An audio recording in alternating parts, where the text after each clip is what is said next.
Welcome to Telling Our Stories, part of the Democracy and the Informed Citizen Initiative. I'm Laura Anderson, Special Projects Coordinator for Alabama Humanities Alliance. Since spring of 2020, Alabama Humanities Alliance has worked with our project partners and workshop participants from throughout Alabama to explore connections between journalism and a healthy democracy. In doing so, we've aimed to discover and offer inspiration and practical resources and tools for storytelling in a variety of formats. The choice to focus our project on the future of journalism in rural Alabama was honestly rooted in my personal appreciation of decades of good work statewide by members of what is now known as the Pacers Rural Community News Network. For that reason, we are especially glad to find ourselves here this morning partnering with Pacers on this event. Other partners in Telling Our Stories include the David Matthews Center for Civic Life and the Caroline Marshall Drawn Center for the Arts and Humanities in the College of Liberal Arts at Auburn University. Democracy and the Informed Citizen is a national initiative, and it's administered by the Federation of State Humanities Councils and supported by the Andrew W. Mellon Foundation and the Pulitzer Prizes. So once again, I welcome you. Let's get this started. I would be turning it over to Mr. Freddie Howard of Beatrice, Alabama. That's in northern Monroe County. However, he is unable to join us this morning, and we regret that. Mr. Howard is chair of the board of Pacers. In his stead will be Dr. Jack Shelton, the founder of Pacers, who will offer some words of welcome. Jack. Thank you, Laura. And thanks for all that you've done and for what the Alabama Humanities Alliance has done and for making this meeting, this virtual meeting possible, for sponsoring Maura Casey to be our keynote speaker. I deeply regret that COVID has once again made it impossible for us to hold an in-person gathering. However, the purposes for this conference will not go wanting because of COVID. From Pacers' perspective, we are celebrating the formation of the Pacers Rural Community Newspaper Network that has linked Camp Hill, Pintlala, Beatrice, and Packers Bend in the community building and highly democratic act of establishing citizen-published local newspapers, high-quality newspapers. This work is unique, it's foundational, it's filled with promise for other rural communities and for journalism itself. It reveals the capacity and commitment of community members who are publishing and contributors who've added to the papers, and we celebrate the power of collaboration. This is not a go-it-alone effort on our part. It begins as Pacers has begun all its work with a network. And we're here to celebrate, we're here to recognize, we're here to continue to try to understand better the promise of this good work. We're here to thank the good people who've done it, who've been telling good stories about the places where they live. It's my honor, moving from this welcome, to talk about one of those good people. And it is a very emotional task for me. One of those people was Richard Tate, an uncommonly good man greatly missed, cherished by his family, respected by his community. Mr. Tate served on our board of directors. He was a faithful contributor to Are They Up to Anything Good?, our account of Pacers programs in Monroe County. He devoted time and thought and direction to the Pacers garden and aquaculture programs at Monroe Intermediate School. For this celebration, it is especially appropriate to recognize that Richard Tate organized the first Pacers community meeting leading to the publication of a community newspaper. That paper is the Packers Bend Times, of which he was the founder. I express deep thanks to the staff of the Times because they have been so faithful to his memory and so good at continuing his good legacy. There are other members to be recognized, members of our network. The network itself is ambitious, it's challenging, it's successful in its nascent stages.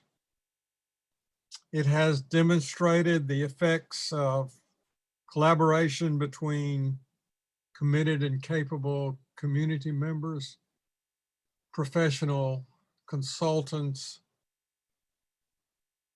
and our committee. The consultants for this project, whom I want to recognize now, are Fred Fluker and Garrett Lane.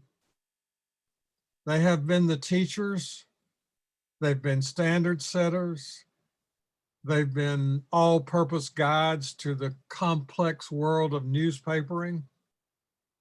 They have encouraged staffs, celebrated their good work, and they have become friends to our staffs. Without Garrett and Fred, we would not be here celebrating. They also serve on the Pacers newspaper committee that includes Professors Nan Fairley, Pam Horn, and Paul Isom, the Camp Hill Chronicle editor and Pacers board member Gene Mosley, and our host Laura Anderson. Their guidance has been crucial. The project began with that committee, and I appreciate what they have brought to the whole enterprise, not only in terms of judgment, but enthusiasm and hope. Two members of that committee, Nan Fairley and Pam Horn, have devoted a great deal of time to reading, critiquing, examining all the papers. And now they are going to present the awards for the papers. Pam and Nan.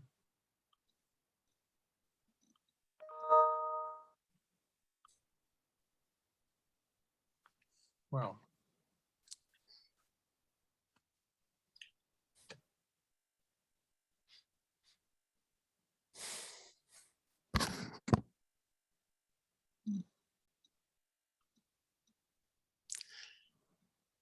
At a critical time, all four Pacers newspapers stepped up, providing a variety of insightful and potentially life-saving information for their respective communities.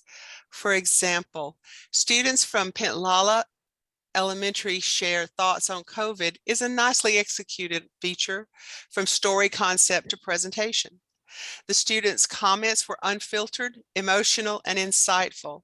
Readers could grasp COVID impact from voices that are not heard often enough through the down-to-earth experiences of local young people.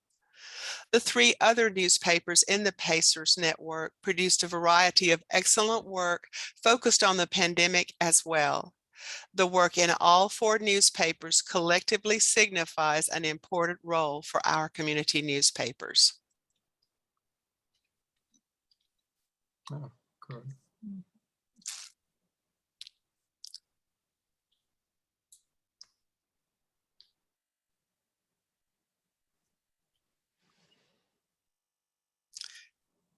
It's not just that each edition of the Pintlala Ledger has been filled with engaging content. The creative presentation of that material stands out too. Newspaper page design ultimately is about clear and effective communication. The Pintlala layouts help draw in the reader and complete the overall experience.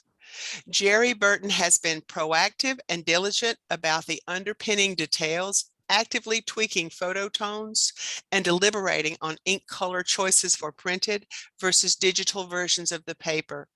The end results bear it out.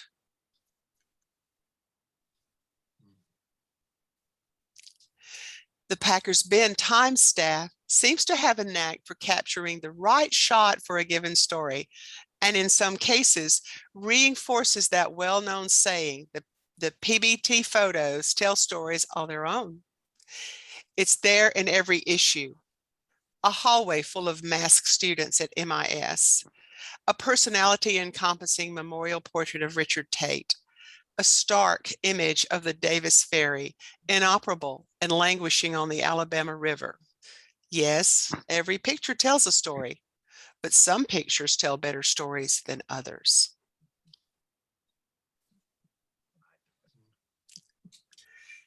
This memorial detailed the life of an amazing community member while conveying the undeniable respect and appreciation of the entire community for Mr. Tate.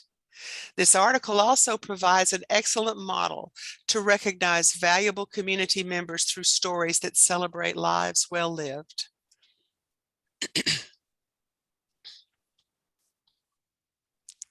What a wonderful idea to focus on local businesses in a well-crafted package.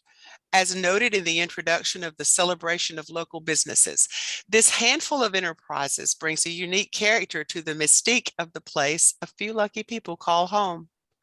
All of the excellent stories focused on a range of businesses that work well together and provide a model for special section coverage in our network.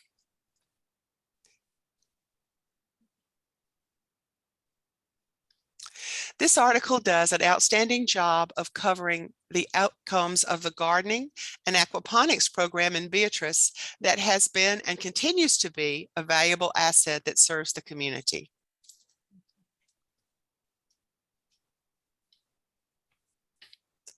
Cameron Brooks took the initiative to attend these council meetings and to interpret and meticulously document the important function of local government. His coverage creates an essential public record and represents a core function of community journalism.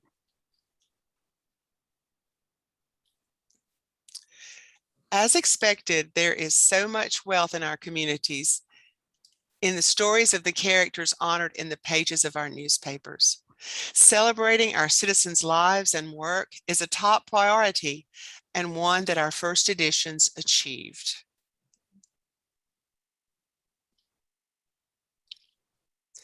In its scope, Cameron's well-written feature on Messiah Williams Cole just about qualifies as a biography.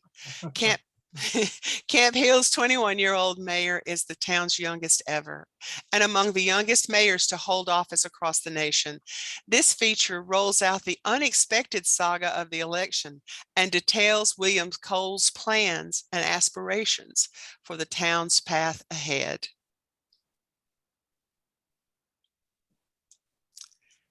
Most every small town has a character or two, and usually more. Mrs. Howard sits us down to meet a first-rate example.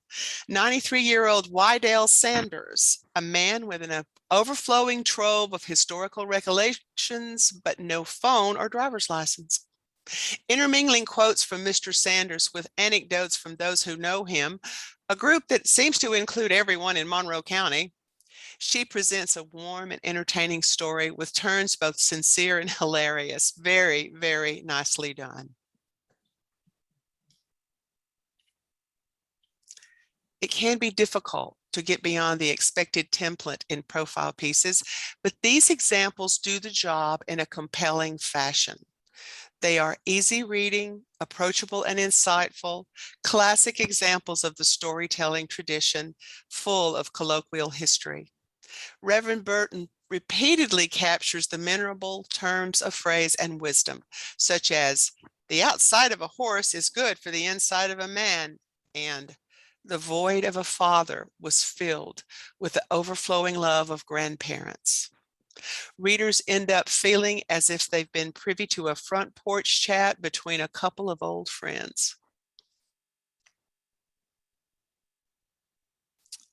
This profile piece uses the logging industry as a macro lens on rural economic challenges and circumstances.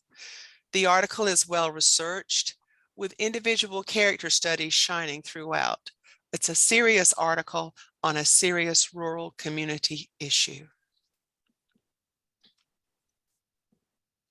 Okay, well, we'll continue with our awards, and starting with Packers Bend Times Award for Community History, and they had a wonderful article, timely piece filled with past struggles and achievements that are urgent and relevant today. Devon's first-person recollections, accompanied by a powerful photo, really carry the narrative.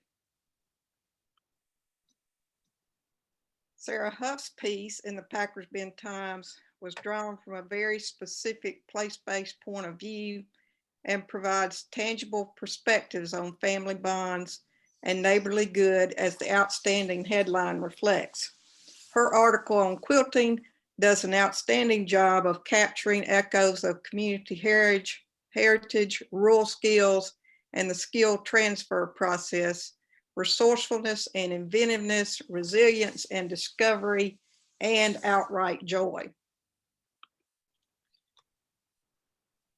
The article in the Beatrice Legacy took readers on a journey from Beatrice to the South Pacific Islands in a wonderful celebration of achievement.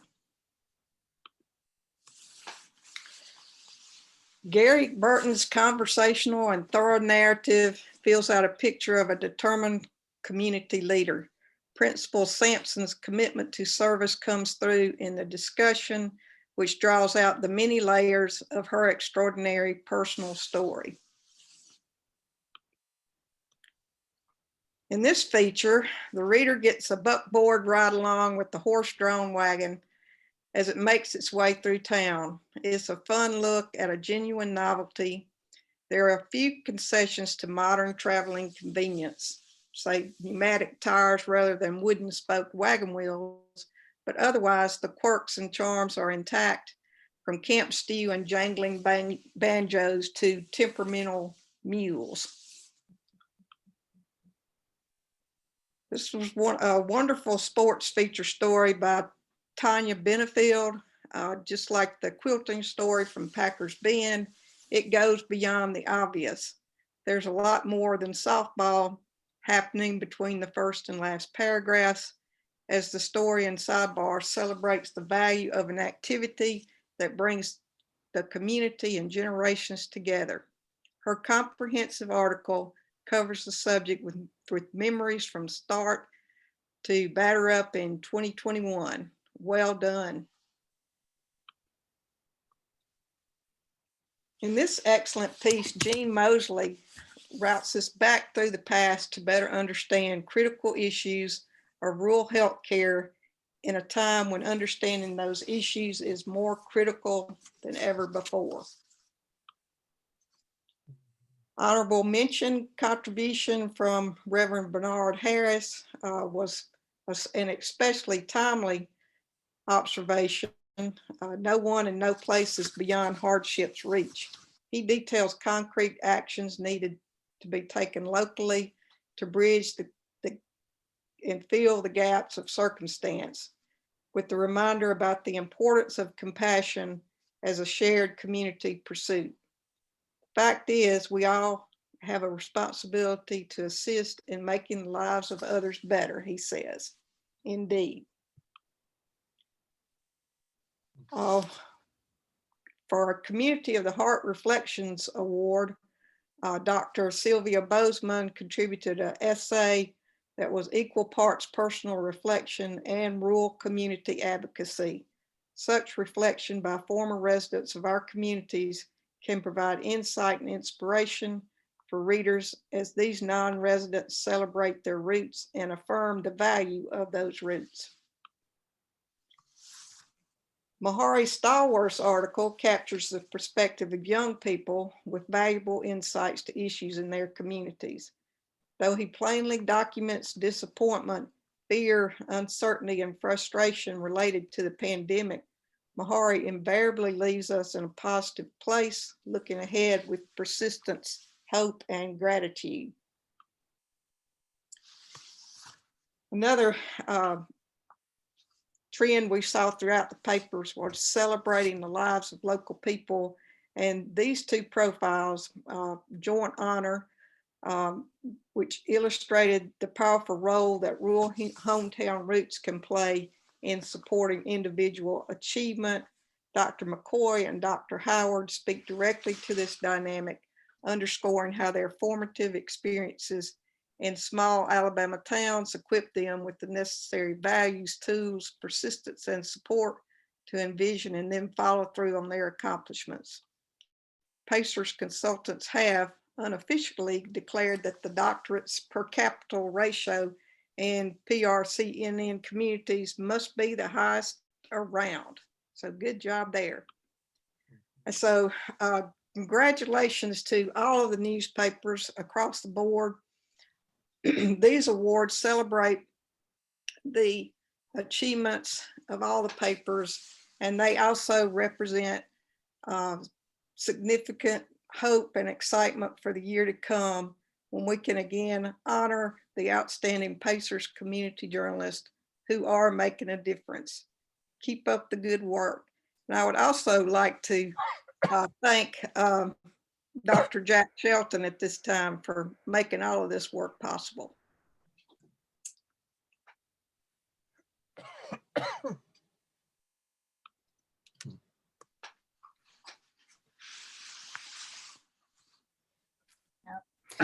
I echo your thanks to Jack, Nan, and I thank you and Pam and everyone who did such a great job examining the first editions of the papers and doing a great job illuminating what was special about so many of the articles. If anyone's listening who hasn't seen the papers yet, you get in touch with Alabama Humanities Alliance and we're happy to help you connect with those papers because you must see them and read them. What I want to do right now is introduce our keynote speaker for today. And while we really can't wait till she gets to come to Alabama, we're glad that she is safe at home in Connecticut. And so I'll introduce Maura Casey now. Over a 35-year journalism career, Maura Casey has worked as an opinion writer for 4 newspapers, including the Hartford Courant and the New York Times.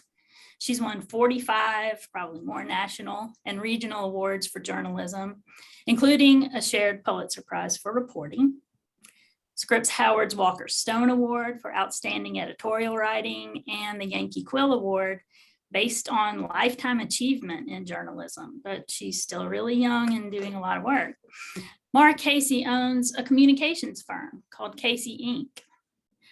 Her clients have included the United Nations, the Pew Foundation, the Department of Health and Human Services. Currently, she serves as a senior associate for the Kettering Foundation, which researches ways to strengthen democracy in everyday life. And she'll tell us a bit more about that. Maura has taught more writing workshops and classes than she could probably count and has guest lectured at Harvard University, Yale University, the University of Rhode Island, the University of Connecticut, and many other places across our country. She has served as a judge for dozens of national journalism contests and is an editor with the Op-Ed Project. Unfamiliar with that organization, I looked it up. and I found out that they are, quote, changing who writes history, celebrating diverse intelligence, making the world smarter one voice at a time. So that sounds pretty good. A few more credentials and facts about Maura Casey. She holds a bachelor's degree in political science from Buffalo State College in New York, and a master's degree in journalism and public affairs from American University in Washington, D.C. She's been married for 38 years to Peter Panzarella, and she lives in a 250-year-old farmhouse on 10 acres in Connecticut, and I think we'll see her sitting in her barn office. They have 2 children. They're grown, Tim and Anna, and she says they have one perfect granddaughter, and I'm sure that's true. So Maura, thank you very much for being with us today. Yeah, thank you for indulging me bragging about my perfect granddaughter. I'm real happy to talk to you. I had planned a very elaborate trip to Alabama. Friends were going to come and we were going to stay for a while, and I'm just hoping that I can make good on that trip sometime when I'm not facing a hurricane here and we're not facing COVID among us all. And I wanted to thank the Alabama Humanities Alliance for the support of Pacers, the support of this effort. It means a lot. And for the Pacers Rural Community News Network, you're doing a great job. And I'll talk a little bit more about that. For the first 5 years of my career in journalism, I worked at the Eagle-Tribune in Lawrence, Massachusetts. It was a 60,000 circulation daily, right on the border of New Hampshire. And I learned more in those 5 years than I would at any other newspaper for the next 3 decades, including the New York Times. It wasn't just because I was green and inexperienced and it was my first newspaper job, although, you know, in a either being foolish or having some belief in me, they made me the editorial page editor within 6 weeks, which is why I stayed in opinion writing for so long. But the paper that I spent that time in practiced what I grew to think of as heart-centered journalism. And a lot of the papers I saw from your network reminded me of that. My editor, Dan Warner, would send around memos with little notes like this.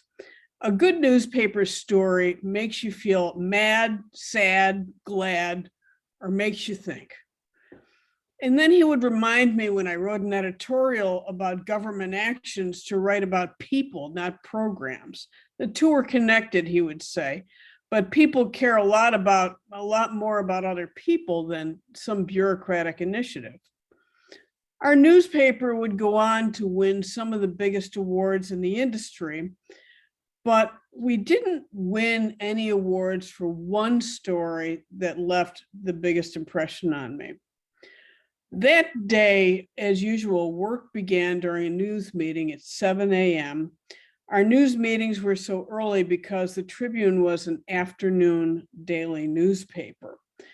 During that meeting, representatives from every section of the paper, including the opinion section, so I was always there, along with the executive editor, would meet, would pool what we had, and we would talk about what should go on the first page. And some days it was really obvious, you know, news tends to happen all at once, and it was simple to figure that out. And other days it wasn't quite so apparent. On this particular day, we learned that a 15-year-old in our region had died, succumbing to an illness that he had been fighting for some time. That young man's passing made us all think. Normally, this would just be a story buried on the obituary page somewhere in the second section, not the front page. I mean, after all, he didn't have the gift of time. He hadn't held office. He hadn't set a record. He hadn't accomplished a lot. And yet, what a loss for his family. What might he have been? We wondered about that. What impact might he have made? Would he have grown up to get married, have children, start a business? Then we remembered that we had a photo of this young man in the archives. Several years before, we had done a feature story about him and his mom when his mother donated a kidney to him because he needed a kidney transplant. And we thought, we can find that picture. But more to the point, we felt the community had suffered a loss. So we all agreed, let's put him on the front page, find the picture, run it in color. And so we did. The picture was beautiful. It was a candid photo of the young man and his mother smiling at each other during better days.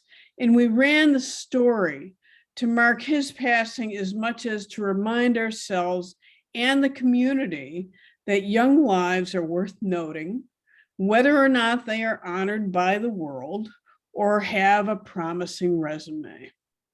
It made a difference to the family, and it made a difference to me. It shaped my view of what journalism could and should be. A few years later, we won the Pulitzer Prize, but in my 5 years there, the day that we put an unknown teenager on the front page was the day that I was most proud, because we listened to what mattered. We followed our hearts, and a grieving family was comforted, and a community was shown something of value. I thought of all this when I heard of what Pacers was doing and starting 4 newspapers in rural communities. Dr. Shelton told me that in surveying what these small towns needed, he heard over and over again that they were losing something important, not just population, although that's common in small places, even in my little town. People felt that without a newspaper or some official way of recognizing community milestones, they were losing a record of their stories, the ones that make up the fabric of life, the births and the deaths and the graduations and the church picnics and who won an honorable mention at the county fair. Some might think that these things are trivial, but they're not. Stories have no agenda. They live within each one of us. No human culture on the planet is without its stories. And as one of the people involved in the Pacers endeavor told me, there's just as much happening in rural areas as there is in urban areas. There are, however, fewer media outlets to take notice, just as the media landscape across the country has experienced severe decline. This is, of course, due to the internet and the erosion of advertising. But the rise of the internet has done something good too. It's forced journalism to question its assumptions and to change. And frankly, that was overdue. When I began in newspapers in the 80s, journalists decided what information was important.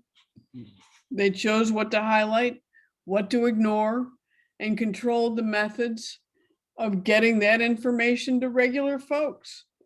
We had a set of principles we abided by, and that's important.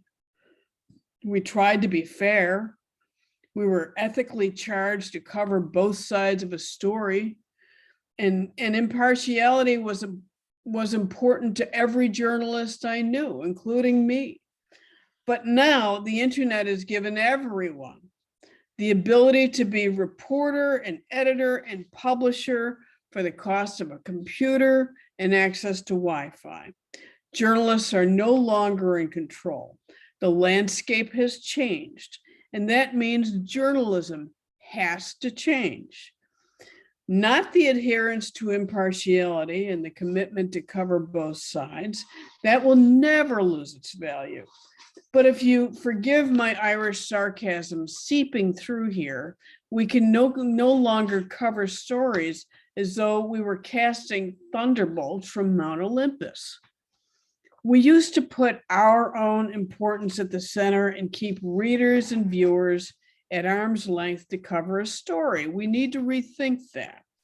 We used to write stories searching for conflict, yet we're blind to our own role in the polarization that's eating away at the fabric of our society. I covered Congress and legislators and city councils by quoting officials at length and throwing in one or two quotes from regular people as an afterthought. And then we wondered why people didn't trust journalists. I didn't even realize, as my friend Doug Opplinger at Your Voice Ohio would say, that by covering meetings this way, I was covering those who govern, but not the governed. We weren't covering ordinary citizens, and the media focus on official titles and offices was important to some degree, but too much of it conveyed a subtle disparagement of regular people. Your Voice Ohio is a really cool organization. It's a nonprofit, and it's a collection of about 6 news organizations, radio stations, TV stations, newspapers. They correctly perceive that as the internet has made the means of reporting, writing, and publishing the news less top-down, journalism has an opportunity here, a chance to redefine its own role in a democracy. The organization believes in building community along with covering it, and convenes meetings with people in the towns they cover. During one meeting in Trotwood, Ohio, near Dayton, Doug asked 4 questions, among them these 2. What has to change for everyone to have a fulfilled life in Trotwood? What are the strengths and assets that might bring about needed change? The resulting articles were important, Doug said, calling it the "we live here too" phenomenon. Such stories results in trust on both sides.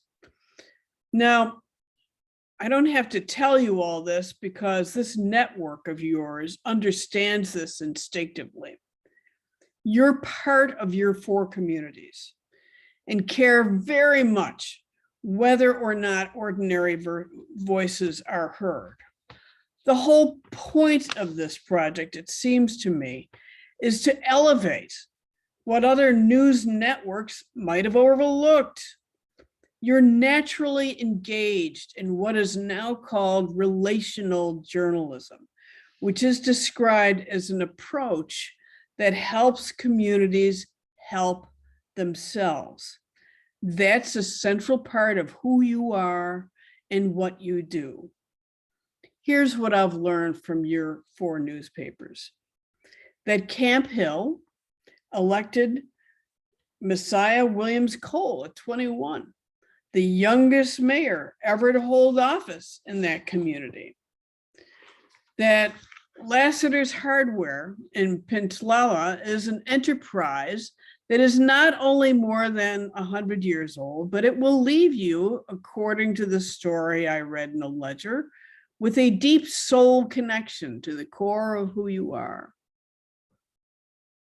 That a convenience store in Wilcox County called the Sugar Shack served as the first African-American polling place, and in 1966, they stood in line in their Sunday best and their hats and their gloves and their ties and their suits to cast ballots according to the Packers Bend Times. That the Raised Bed Garden Project in Beatrice, the legacy says, feeds people and gives hope too. You're not just writing stories here. You're doing the work of democracy. It's important work that will uplift your communities and strengthen the citizenry, and the world cannot ever have enough of either. In a lot of my work life now, I hang out at the Kettering Foundation, where I am a senior associate. Kettering asks the question, what does it take to make democracy work as it should? And I just want to say a word about how it applies to your endeavors into journalism. The foundation's research has identified 6 core democratic practices that help people work on issues together, which they like to call shared public problems. And shared public problems can be anything from the problem of needing to feed hungry neighbors to filling a pothole. But there's practices that help people gather and talk to each other and organize. So these 6 practices are helpful, and journalists are beginning to take notice of them. They are naming, framing, making decisions deliberatively, identifying resources, which can be even tangible ones like enthusiasm, organizing actions, and collective learning that keeps those actions going and creates change. Now, many journalists in the last couple of decades have begun to apply these practices to their own work, and it's strengthened what they do. I especially like the first 2 actions, naming and framing, because they involve something every journalist does every day. Some stories that you name and frame are obviously simple. There's a car accident or there's a fire. You know how to frame that, you know how to cover it. But most issues cry out for a more thoughtful approach. Naming and framing requires both listening carefully to how people talk about issues, putting terms into their language, into ordinary language, and being willing to question the language of experts. Speaking in ordinary language and writing in ordinary language helps identify a wider set of solutions. So none of these things, I'm delighted to observe from your papers, are things that you'll have a problem with and you're doing it naturally. But journalists, many journalists have had a problem with this for years. They write stories too often in expert terms. They'll call a faltering test score among students an achievement gap, instead of saying, well, are the kids hungry? Have they taken tests too early in the morning? Or maybe it's an opportunity gap. Maybe these kids don't have the same opportunities as kids from another school. Expert terms puts distance between journalists and the people they cover. It hasn't helped democracy much either, or given communities a sense that they have roles to play. I have the belief that you will do this naturally and will bring to your endeavors listening, convening, putting stories in ordinary language, and in so doing, what comes so easily and so naturally to you, you will indeed help your communities. And I want to close now with a quote, one of my favorite ones from Garrison Keillor. It makes me think of your work and why it gives me hope. In it, he talked about faith, but know that I'm thinking of your stories. And he wrote, what keeps faith cheerful is the extreme persistence of gentleness and humor. Gentleness is everywhere in life, a sign that faith rules through ordinary things, through cooking and small talk, through storytelling, fishing, tending animals and sweet corn and flowers, through sports and music and books, raising kids, all the places where the gravy soaks in and the grace shines through. Even in a time of vanity and greed, one never has to look far to see the campfires of gentle people. I wish you good luck in reporting on the campfires of gentle people, and in so doing, you will be keeping the flames burning ever brighter. Thank you.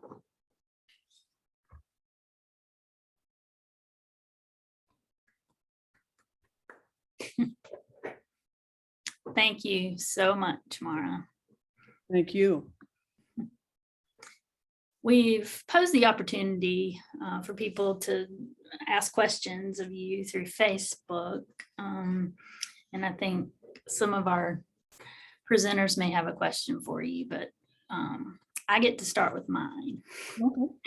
And we touched on it in other conversations, and then in your remarks you did too, but what role do the humanities have to play to help in any of this? And when I say humanities, I mean the disciplines we traditionally think of as roots of inquiry, but then also humanities councils in all the states. You seem to be familiar with the idea that there's a humanities council in every state and territory.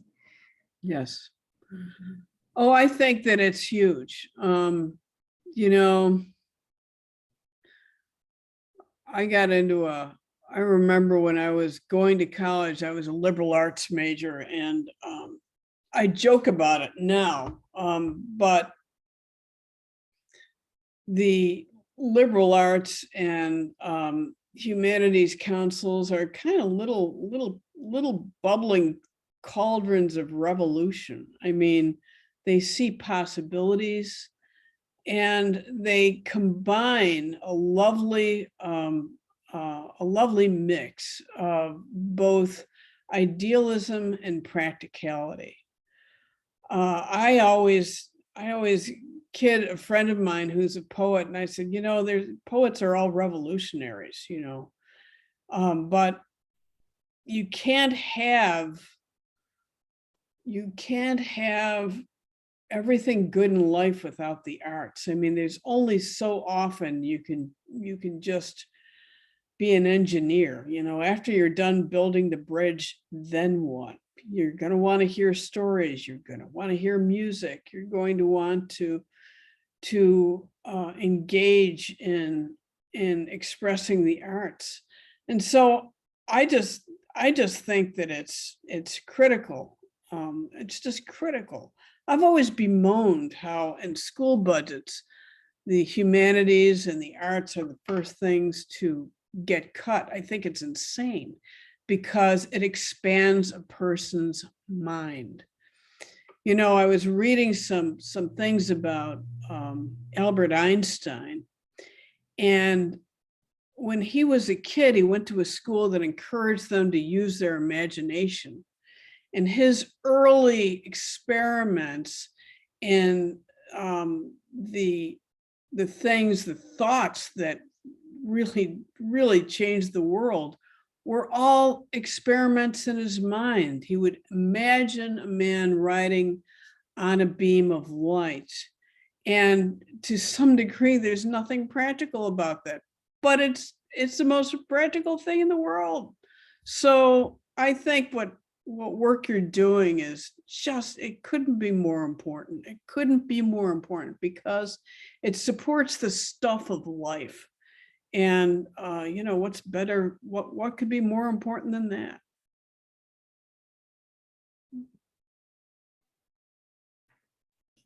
Thanks.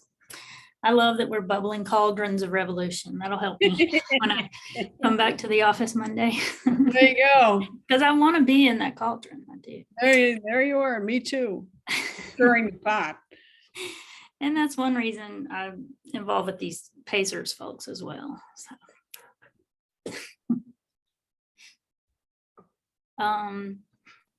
I'll keep going, seeing no other questions yet for you. Talking about that mixture of practicality and idealism from within the field of journalism, you mentioned the term relational. Mm-hmm. And that was something I had not heard before. I'll tell you, we had some workshops last summer and we were introduced to solutions journalism. Yes. But relational journalism is a new term. Can you say more about it? Yeah, well, solutions journalism is great. And Courtney Martin, who helped found that, is just a real far-sighted young woman. And relational journalism recognizes that journalism doesn't have to keep everybody at arm's length. Now, normally I would write a story. I would interview you. I would write a story. I wouldn't show you the story. I would have no interaction with you. And I would write my story, and it would all be keeping you a little bit apart. But a relational journalism recognizes that journalism has a part to play in strengthening democracy and is not afraid of more of a give and take. There is for example, a radio station, Cap Radio in Sacramento, California, that wanted to do a story about how effectively the police were addressing crimes of sexual assault. So they worked with about 6 or 7 sexual assault victims, some of whom believed that they were really left out of the loop in their investigations. Sometimes the investigations were closed without them knowing it, and they were pretty upset.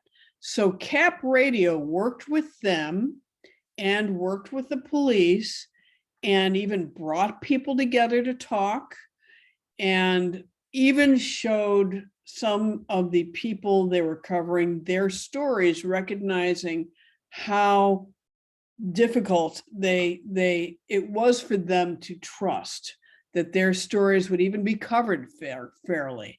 And in getting everyone on the same page and not putting those walls of separation between them, they got a better story. They got, the police said, okay, we're going to make a toolbox of things we can do to improve things. And the assault victims felt better about everything they had gone through. That's relational journalism. It's one that involves not just involving people in a two-way conversation between journalists and their sources, but recognizes that in so doing, it lowers the amount of polarization that's happening and increases trust in the media. Maura, years ago, I was sitting in a meeting where students were interviewing students to participate in a rural project. And the students were asked, where are you from? And one of the students gave an answer that is all too common.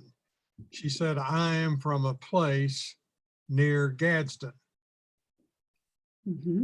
And so I said, where are you from?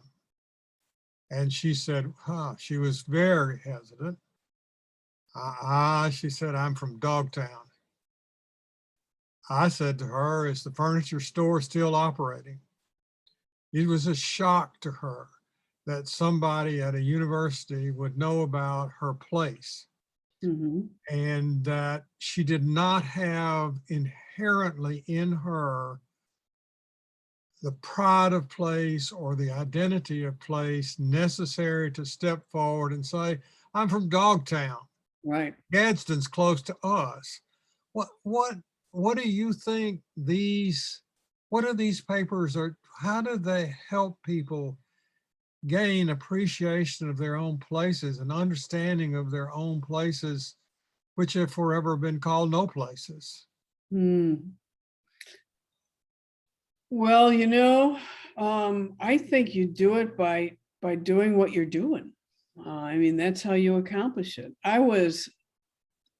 That article about the sugar shack and the mental picture and the photograph that was in the paper of African Americans lined up, absolutely dressed to the nines, to cast a ballot, something as ordinary as voting and yet as precious and wonderful. That's just, I actually read part of it to my husband. I talked about it. I just said, doesn't that just make you think? I think that the papers can change the perception of young people if they feel a little bit bad about where they live, but honestly, this is something I think that people just grapple with. I'm originally from Buffalo. For the longest time, Buffalo is well known for its snow. And I would think to myself, you know, there's 4 Frank Lloyd Wright houses within the city. I mean, I pass one of them on my way walking to college. It's got beautiful parks. It's got beautiful neighborhoods. And it's right there in the Niagara River, and it's 20 miles from Niagara Falls. And I would just say to myself, why is it that it's not known for something other than, you know, snow, you know? And some of this is the way the media covers a town. So the very fact that your newspapers are going to be covering your towns starts to change the narrative. It's all good stuff. Maura, we've had a question that's related to this.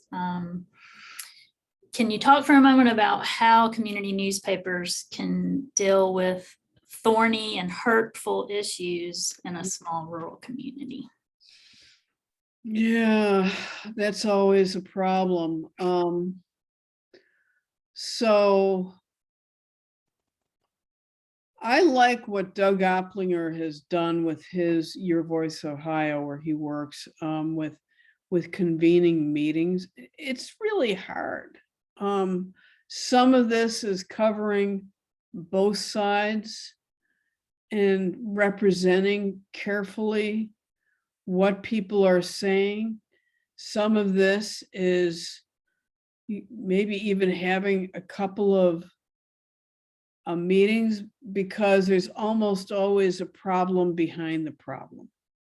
You know, I think sometimes the issues in our society boil down to about 5 issues. That's going to sound crazy, but if you think, for example, if somebody's fighting about gun control,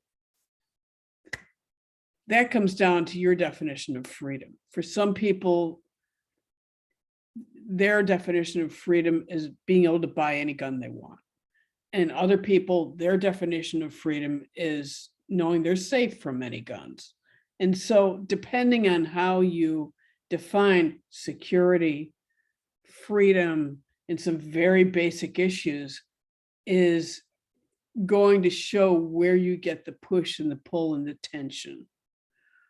I think that every hurtful issue is different, and it's got to be picked apart real carefully.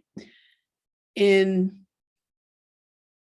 I was at the Day of New London, there was a young woman who sat down at a desk at a high school.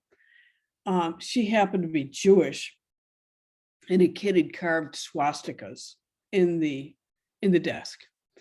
And she was really horrified, and they were able to figure out who it was. And so what I chose to do, instead of writing the usual column about how awful it was, which of course it was, I interviewed Hilda Goldberg, who was the mother of a friend of mine who lived 2 doors away from Anne Frank and grew up with her and was best friends with her sister, Margot. And I had long known her story. Hilda Goldberg lived in Teaneck, New Jersey. But when I saw that story, I said, I'm going to interview Hilda Goldberg and ask her how she would react. And I called her up and we talked for 2 hours. And I wrote a column about her love of the Frank family, how when they disappeared from the neighborhood, everybody was relieved. They thought they had gotten away. They didn't know they were hiding right there. How her parents were taken away and she dyed her hair blonde and joined the underground. And how after the war, she and Otto Frank found the diary, you know, and the disaster that was left of their house. And so I chose to come at it kind of at a slant and not directly. And I think with every issue, you've got to weigh how to handle it within the ethos of that community, knowing that there's problems behind the problems, and there's some basic issues that are infusing them. Issues like a definition of security, a definition of freedom and other things. And a definition of fairness. What is your definition of fairness? And so get at it that way, but just be thoughtful in your approach. Thank you. Another question is, the digital field is crowded with bloggers, people who are partisan, opinionated, trolls on the web. What's your best advice on how to encourage the work of citizen journalism in a world of challenging finances and a landscape filled with too many bad actors? Well, you know, this is a problem. The trolls out there, I think, they can really harass anybody who's writing opinion. My friend Connie Schultz, she won a Pulitzer Prize for a series of columns she wrote, always says to me, it's not they call you, it's what you answer to. You know, there's a lot of dark stuff on the internet, and you just can't let it discourage you too long. I always like to think, and maybe I'm a little bit of a Pollyanna here, but that the good stuff will win out. But it's hard. It's just hard out there. I just think that you have to do the best you can in the best way you can. And I think the thing about the internet is sometimes the extremes get the attention, right? The ones appealing to emotion, even if it's upsetting emotion. And with every person and every citizen journalist that pushes against that, you know, that's one more for our side. I have to believe there's fewer of the bad guys out there than there are of people who just want to make a difference and want to do good stuff in the world. Even though it feels sometimes like the loudest voices are the ones that get the most attention. And I guess what I would say is just try not to let it bother you and just keep going. Knowing that what you're doing is good and what you're doing is really important to democracy. There's a similar question I'm going to share. A contemporary concern in terms of journalism as the fourth estate is the prevalence of self-created, self-sustaining information vacuums through these kind of unvetted digital channels that we were just talking about. What are your thoughts on citizen-based relational journalism as potential remedies for polarizing information vacuums? So I always think in terms of stories. About 5 years ago, I'm sitting on an airplane, and I always talk to people. And on this particular day, I thought, you know, I've just got to stop talking to people. But I was talking to this gentleman who was dressed like a businessman, said he was coming from China, and he, you know, had this international business. And then he begins to tell me all this stuff that I know is not true. You know, this public figure is a Satan worshiper, and that public figure, you know, is involved in, you know, sex trafficking. And I'm like, and so I just, besides wanting to jump out of the window, I just looked at him and said, well, now how do you know that? And what websites do you have? And the more I asked him, the more shaky his sources became. Simply questioning people, where are you getting your information? You know, we have to be good stewards of information. We have to verify the things we can verify, and we have to have information in our stories and in our lives that we know we can rely upon. There is such a proliferation of conspiracy theories and crazy stuff. And I think that, frankly, it's not just the internet, it is the pandemic. I think that it has fed this stuff. And the more this kind of thing comes to the forefront, the more we have to teach, especially the young people we have in our lives. Now, how do you know something's true? And what are reliable sources? And what are the sources that are vetted?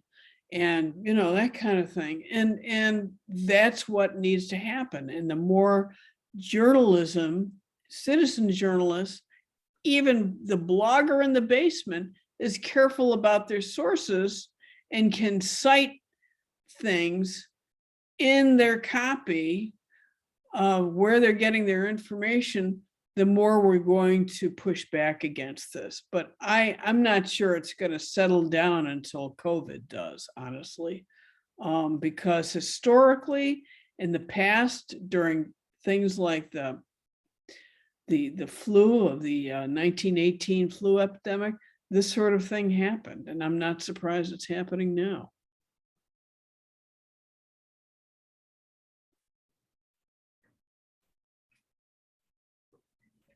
Any other questions for Maura? We're getting toward the end of our time. I have another question. Sure. Are you going to come to Alabama? I'd love to come to Alabama. I've been to Mobile a couple of times, but I'd love, and I was in Birmingham about 2-3 years ago, and I really enjoyed it. You know, the one nice thing that, and I always say this, maybe because, you know, I grew up in Buffalo, as I said, but secondary cities are cool. And they're finding a moment now in this remote work, now that people can sort of live anywhere. You don't have to live in Manhattan and pay $4,000 a month for an efficiency apartment. You can live in Kansas City. You can live in, you know, Mobile. You can live in smaller cities, and they're lovely. They're great. I mean, there is just jewels ready to be discovered. So I'm very jazzed about coming. I'd love to come. And I'm looking forward to having a non-alcoholic beer, since I don't drink, and having a couple of these conversations in person. Or a sweet tea. You guys in the South, you do sweet tea. God, I love your sweet tea. In the North, we can't do that. We don't do it right at all, but you have sweet tea, so I'm there. There's a lot of sweet tea. Pintlala and Beatrice. Fabulous. Yeah, they'll love to take you around, I'm sure, and we're looking forward to having you. Leave me a seat on the porch. Yeah, we still got porches. There you go. Well, I want to thank everyone again on behalf of Alabama Humanities Alliance, and I wear my Pacers hat too sometimes, and I'm glad that we were able to get together this way. We will get together in person at some point. I'm also happy to say I'm not having to make wrap-up comments for this project, Democracy and the Informed Citizen. It continues throughout the year. And I'm pleased to say that we're going to do some interviews with many of the people involved in this event today, and some others to keep asking the question about the relationship between journalism and democracy, and how the humanities figure into that. And just inspire one another and offer some practical tools for how to do it. The Pacers work is certainly a model. I think there are others out there too. And Maura, we thank you for bringing that outside perspective and for helping us celebrate work that's right here in our own state. Thank you ever so much. I'm honored to be part of this swashbuckling crew. Yeah, like I said, I'm going to come back Monday into this bubbling cauldron. Glad to have y'all all in the cauldron too. And thank everybody who was with us on Facebook as well. You can watch it again if you want. It's recorded. So yeah. Thank y'all. Y'all can unmute and clap if you want. Thank you. Yeah. All right. Thank you so much. Just let us know when you're coming. Absolutely. Thanks, everybody. In the Bye-bye. stream now. Bye-bye now. Uh, All right. So the stream is ending, but we can still talk if you want. Oh, Anybody still there? No, it was fun. Okay, good. Friday. Yeah. are we Yeah. are we all gone? Are we all here or what? We're just not live on Facebook anymore. Yeah, I shifted the stream to the intro screen. I'm just going to do that for a minute and then I'll officially end it. Thank you, Matthew. Yes, you. no problem. Matthew, you're like the voice of God. I really like it. That's not the first time I've heard that. He's in our ears talking. Love it. Maura, I think what we're doing is really good.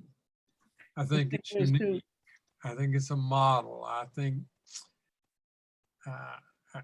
it's loaded with good meanings, but it is very difficult to interpret that outside of our own network or the Pacers network. I'm deeply frustrated. I think what's going on is remarkable, but it's rural and it's Alabama, and it's just not big shot stuff. And frankly, I do not know what to do. I've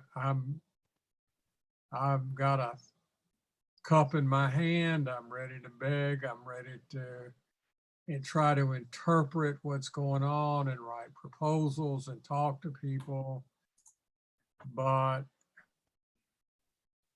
you see it, but I mean, I don't know why you see it. Maybe it's your own background that lets you see it. But what do we have to do to make a wider group of people conscious of this?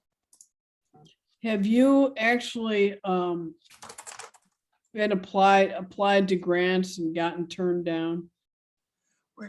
I haven't even gotten a response. Really? Nothing.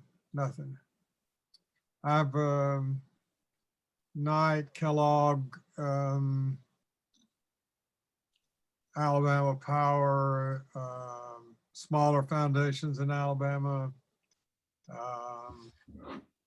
You know, when you don't, one of my problems is all the people I got money from are dead and it can't do me no good. And so, I mean, we're not in the door anywhere. Or I know what the process is. I think there are young program officers in these foundations who keep the gates. And so I don't know, I guess I'm whining. I don't know what. Well, you know, I wish I had some actual like connections. I know that, you know, I could, you know, brainstorm a bit with Paula Ellis, who gave you a list of potential folks, but I don't, this is not my wheelhouse. I wish it were, just so I could help. But relationships are everything. And if there's any way you can even get to have a cup of coffee with somebody, it will make a difference over there at one of these places.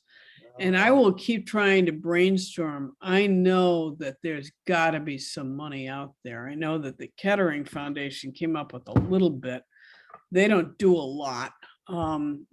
And they call it research exchanges, as you know. They're going to want a report or something. But I will keep trying to noodle this in my head. I just wish that I, as part of that philanthropic world. I'll talk to Paula again and see what she thinks. When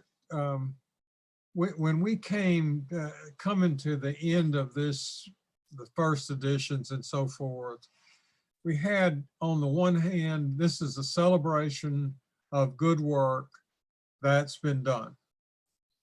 And with our limited resources, we'll keep trying to support the papers and connect them, which is probably the most important thing we can do. So that's something we celebrate. We've got something accomplished. We're proud of it. And I'm indescribably proud of everybody in this network. I mean, it's just, Oh, it's yeah. good. Great stuff. And so we have something built and we can add to it. And so in one sense, money's not needed. Mm-hmm. In other sense, Maura, what we're trying to do is build a social enterprise. That is, we've got the goods. We know how to help a small community start a newspaper. And we have a connection for those papers. We have a house for them to come into. But there's no way that, I'm an old man, and thinking about, my wife and I are having our 65th anniversary this fall. That's a long time. Well, you got married when you were 5, so. I got married before I was born by my parents and her parents. They said that this looks like a good thing. It was for me, but it's hard for me not to have just a bifurcated. I don't have a lot of energy. I don't have just to feel bifurcated. What do I do? Focus on what we've done, do what can be done to build that, or put a lot of energy into building a social enterprise, which I think beyond doubt could help rural communities everywhere. I think what we've done, okay, it doesn't matter what state, what we're doing is applicable to you. But yeah, I don't know. I'm just asking. So is the social enterprise part of the newspapers, or is it separate, or are they in a dance together? What we've discussed, and Garrett Lane, who's one of the consultants and who's done a lot of work. He put the Hearst newspapers online. He's done a lot of stuff, and he's thought about business things. We got to discussing, and I had been asked by several people I regard as smart over the years, why don't you take what you've done, what you know in Pacers, and put it in a format that people can invest in or purchase, or you're not going for profit, but you know a lot. You can do a lot. Why doesn't the Pacers network become a social enterprise? So if a mayor decides, I want a newspaper, where do I go? Well, we've got a house you can come into, and we've got people who can deliver to you what and even if we charge money, which we would have to do, we don't have enough money to set up the whole framework for that. We don't. And so when I go to foundations, that's what I'm looking for. Right. And I almost wonder whether there isn't, apart from the whole journalism thing, take them out of it. Is there a network of rural foundations that worked to strengthen country life? Kellogg theoretically does that. I don't know of others. And the president, an African-American woman, is president of Kellogg, and she's from Mississippi. And Maxine Thomas at Kettering, I hope is in contact with her. I don't know whether that's happened or not. But Kellogg's putting a lot of their resources into Mississippi, which you would expect is a natural thing to do. Sure. But I'll give that a second thought. There was a big splash of money. We got millions out of it about 20 years ago from the Annenberg Foundation. I've gotten a lot of trouble because I thought and said you've misspent a lot of this money, but anyway. So I don't know, Maura. I don't know where to go. I don't know how to set up that cup of coffee. Right. I ran into this with a client of mine in Pennsylvania, and they formed very quickly before COVID, basically in the early months of COVID, to keep small businesses going. So they were looking around for grants, and they had a young woman who was just a crackerjack involved, and she was able to get in there, and darned if I knew how she did that, except that she was able to become a girlfriend of some of the females who were gatekeepers at these places, and it just unlocked a whole lot of money. So I'll pester her a little bit and keep trying to brainstorm. There's got to be a way to crack this. But I think I would look very carefully at rural foundations. Let me ask you another question. Do you think if we just set up the social enterprise, if we just said, if you want to start a newspaper, get in touch with us, and this is what it will cost you. We just did that. We advertised it everywhere.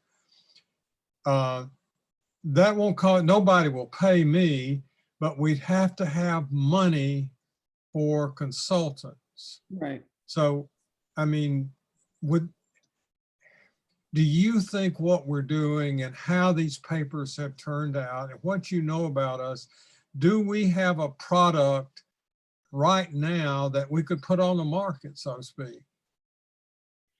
I think so. And here's why. The town next door to me, I live in a town called Franklin. Town next door to me is Lebanon. There's a monthly newspaper that comes out in Lebanon. And the editor told me once, I don't make a lot of money at this. I kind of break even, but I keep it going because it's important to the community. Well, I don't know. I think advertising went south or whatever, but about 4 months ago, he just said, I'm kind of done here. I'm done. I'm going to have to close the paper. And he got such an influx of cash that he kept going. He was stunned. People would just walk in and just give him checks. And he got, a multiple thousands of dollars. So he's still going. So I know that it's not fashionable to have a newspaper. It feels retro. But what I would do is create a little bit, a 3 or 4 sentence narrative saying a newspaper can be the glue to your community. It's something everybody can feel and touch. And we can teach you how to do the reporting that you need the minimal budget that you need to start a community newspaper in your town to strengthen the ties that bind the town together. Thank So you in other very words, That's very, Maura, that's very helpful language. Whoa. well, because you're not saying, hey, we can show you how to do something that would have been great 30 years ago. We're showing you how to launch a vehicle to make your town stronger. Yeah. We have a contract with Kettering to do research. Mhm. So that's going to get us through another few months, and that will allow us to understand the benefits better and articulate the benefits better. And one of the things that's happened is we call it the communities of the heart. These people who've outmigrated are more interested in the papers than the people who are local, and they're bringing a lot of resources. And to me, it's a wonderful selling point. Right. Right. And it's an answer to some of these towns that want something to bring the community together. Now, we're lucky in Franklin because Lebanon has Franklin News, that little newspaper. And, you know, there's 2 daily newspapers within 20 miles of here, one of which does cover my town a little bit. Mhm. But it's what you're selling is not a newspaper. You're not in the Dead Tree Society. You're selling how to make your community stronger. I like that.